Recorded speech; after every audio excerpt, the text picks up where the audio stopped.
بسم اللہ الرحمن الرحیم۔ خواتین و حضرات، میں ہوں رابعہ عثمان اور آپ سب کو السلام علیکم۔ رات کا وقت تھا، سکون اور خاموشی ہر طرف چھائی ہوئی تھی، مگر ایک قبرستان میں ایک نئی تازہ قبر کھودی گئی۔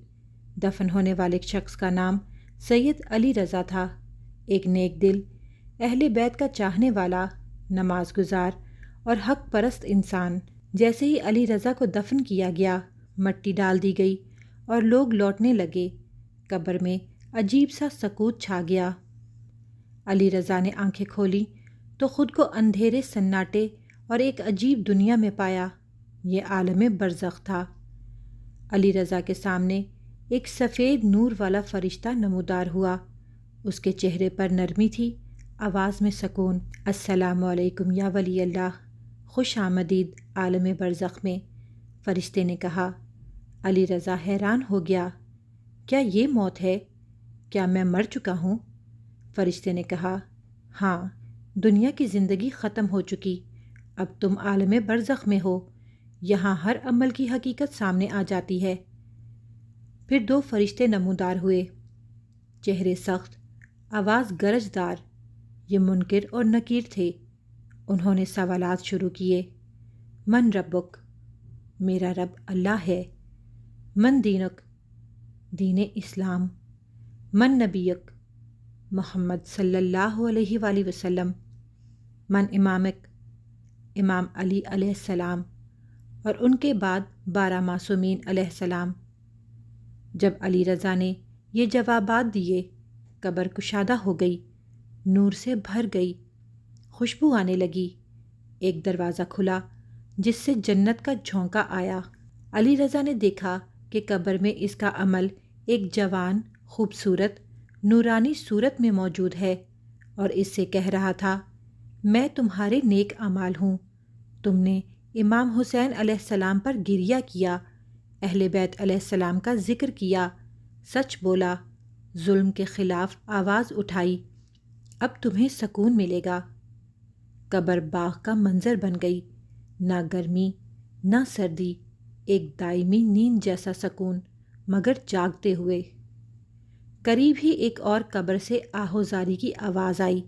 ایک شخص جو دنیا میں ظالم، فاسق، اہل بیت علیہ السلام کا منکر تھا، چیخ رہا تھا۔ اس کے اعمال بدصورت زنجیروں میں جکڑے اس پر چڑھ بیٹھے۔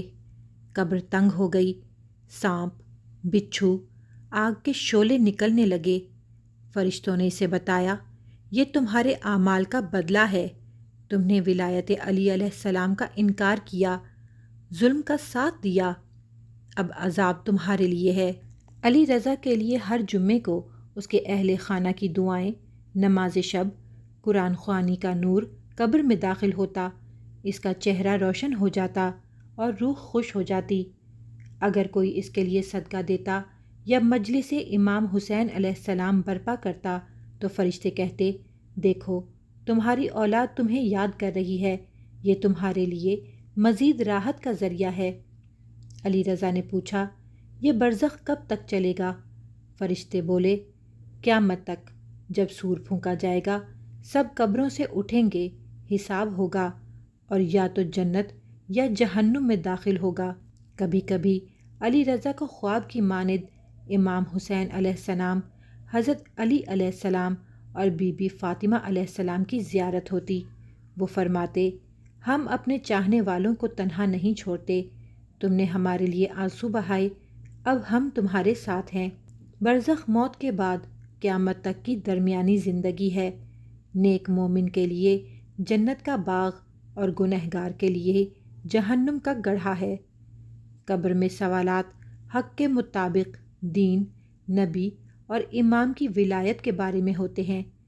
اہل بیت علیہ السلام سے محبت اور ان کے غم میں گریہ برزخ میں نجات کا وسیلہ بنتے ہیں۔